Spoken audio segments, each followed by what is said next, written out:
उहे सुहना अखलाक हन। अखलाक जेकर सुहणो नाहे।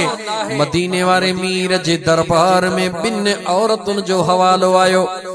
अर्ज कयो वियो या रसूल अल्लाह सल्लल्लाहु अलैहि वसल्लम, हिय औरत फलाणी ॾाढी नेक निमाज़णा खैर खैरातूं करण वारी आ, ॾाढी नेक पर चेड़ा कतोबहा जुबान जी ॾाढी सख्त आ, दिल ईज़ाईंदे देर कान कंदी आ। मुझे आका फरमायो इहा भले नसीब वारी नाहे। निमाज़ूं भी पढ़ंदी आ, खैरातूं भी कंदी आ, मगर जुबान जी तेज आ, जुबान जी सख्त आ, जुबान सा दिलन के आज़ारींदी आ। अल्लाह जे महबूब फरमायो या सुने नसीब वारी नाहे।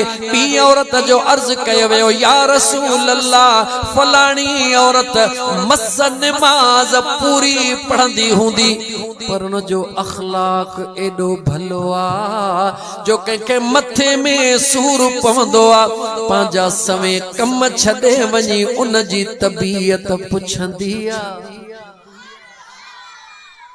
इंसान त छा पर कहीं जानवर के भी दुखारो बुखारो दिसंदी आ, रहम दिलीअ सां उन जे मथा जान कुर्बान कंदी आ। महबूब फरमायो जन्नती औरत जी निशानी आ।